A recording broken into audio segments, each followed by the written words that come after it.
How you guys doing today? Welcome back to another Sideline Talks production. More importantly, welcome back to episode 2 of Scottie Pippen's Greatness. Today we're going to be talking about all the Bad Boy series and championship one against the Lakers.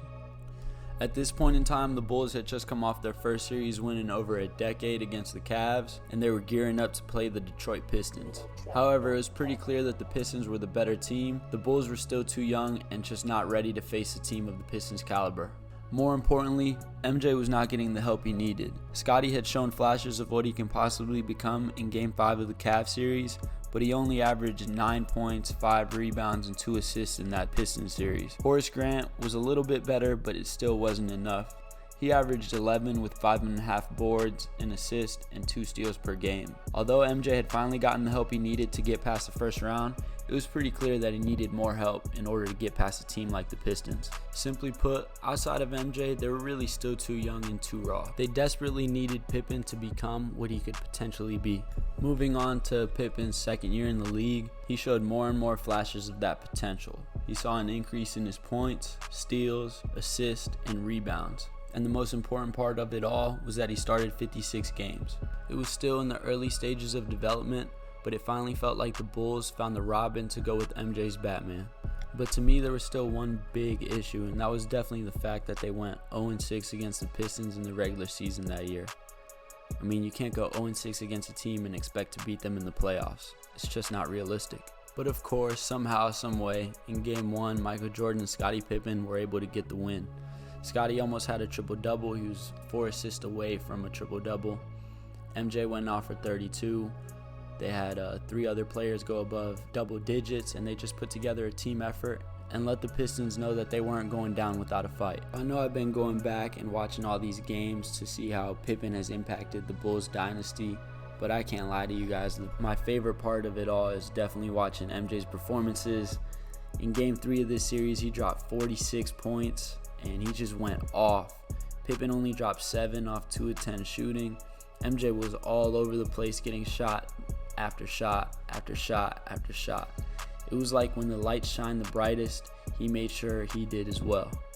Unfortunately, performances like that normally go to waste when you lose the series, and the Pistons went on to win the next 3.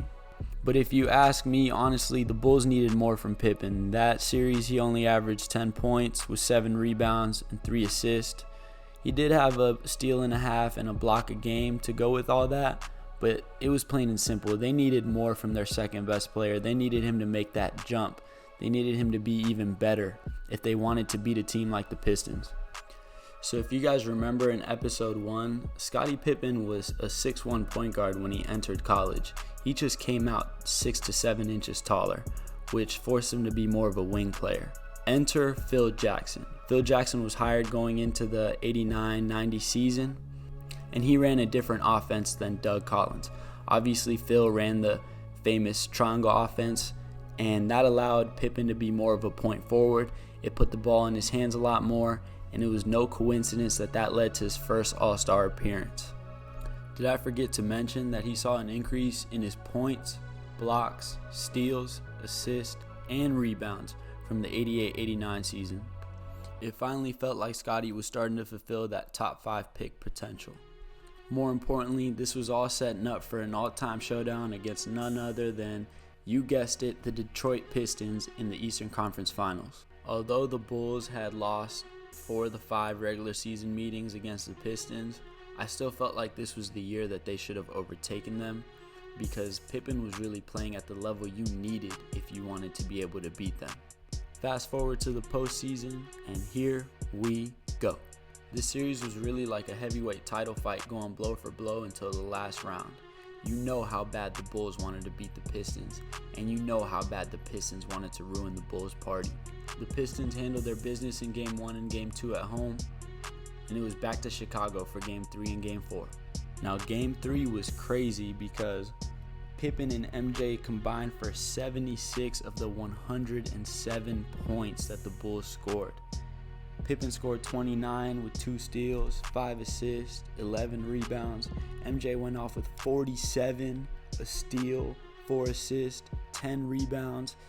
This was really one of the games where I felt like I got to witness the yin and the yang on the court. These guys were just going off, and it was so much fun to watch. That game led to a win in Game 4 in Chicago, and then they took a L in Game 5 back in Detroit, and then they won Game 6 back in Chicago. This all led to the best 2 words in sports, Game 7. Could this be the year that the Bulls finally climbed the mountain in Detroit? Or were the Pistons meant to be back-to-back champs? Sadly, as many of you already know, this is infamously known as the Scottie Pippen migraine game. He said he could barely see, so what makes you think he could take the bad boy Pistons? Now, I'm not saying that if Scottie Pippen was healthy, they would have won, but I can guarantee you the game would have been a lot closer. This was a pretty anticlimactic ending to a big-time series, if you ask me. Long story short, the Pistons were destined to be back-to-back champs, but their reign was very close to being over, and the Bulls were ready to be at the top of the throne. Going into the 90-91 season, it was abundantly clear that the Bulls were not about to lose to the Pistons again, and the Pistons were a little bit on the downfall. Isaiah Thomas only played, I believe, 48 games that season. Of the 4 years that they had been playing the Bulls in the playoffs, this was by far their worst record. They had gone 50-32. It wasn't that bad. They were still solid, but outside of Joe Dumars, Mark Aguirre, Dennis Rodman, and Isaiah Thomas, they didn't really have much. They were an old team. The average age of their team was 30, but if you exclude their youngest, who was their 15th man on the bench, the average age on the team was 31, and the Bulls' average age was 26. The Bulls had beat them 3-2 in the regular season series. Scottie Pippen had some really solid games against them in the regular season. In the third game where they met, Scottie dropped 20 points, and then in the fifth game, he dropped 28 points to go along with 2 blocks, 3 steals, 5 assists, and 5 rebounds. Scottie was really Mr. Do-It-All. He was all over the court at all times, making his presence felt in more ways than one. So once they inevitably met in the playoffs in the 90-91 season, it was clear who was going to come out on top.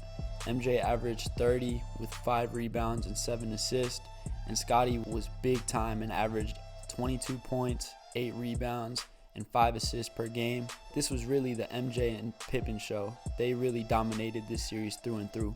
Something interesting I found when I was looking through all the stats from every game, every series, all that, the Bulls were 6-0 in games where Scottie Pippen scored over 20 points against the Pistons. It was pretty clear that when Scottie Pippen played at a certain level, the Bulls were unbeatable. Not even the bad boy Pistons could beat them. If the Bulls wanted to win championships, it was clear that Scottie Pippen had to play at a high level. But more importantly, finally, the Bulls had overcome the Pistons, and it was time to get this dynasty really rolling. Next up was none other than the Los Angeles Lakers. This was the last year of their run because Magic retired after this year. They went 43-39 the year after this, so it's important to note that this was it. Even though no one knew it, this was the end of the Magic Johnson Lakers as we knew it. And boy, did Scottie Pippen send them off right. He locked him up starting in Game 2. I know that the media was portraying it as Magic versus MJ, and yeah, MJ was guarding Magic in Game 1, but after Game 1, they put Pippen on Magic, and it was game over. He was locking him up full court. That's really when he started to solidify himself as one of the top defenders in the league. Here you'll see how much he was dominating him throughout the entire finals, and you'll even hear Magic quoted years later saying that Pippen was really the guy who disrupted the entire Lakers offense. The Lakers were able to escape Game 1 with the win, but after that, it was pure Bulls all the way. And I think something that constantly gets overlooked, I know Michael Jordan's the greatest basketball player of all time. If you're a LeBron fan, I don't blame you, I am as well. But let's be real here, MJ is the GOAT. But something that is constantly overlooked in this series is in Game 5, Scottie Pippen went for 32, and he locked up Magic all throughout the series. In no way am I saying that Scottie deserved the Finals MVP over MJ, but he definitely deserved a little bit more love and recognition than maybe he got. I felt that this was really Scottie Pippen's coming out party. It was his introduction to superstardom. But more importantly, it was the beginning of a run unlike any we will ever see in NBA history.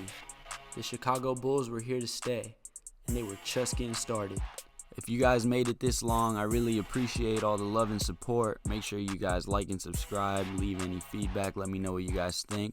Anything you guys would like to see in specific, I'm always all ears. I make these for you guys, not for me. See you guys next Sunday.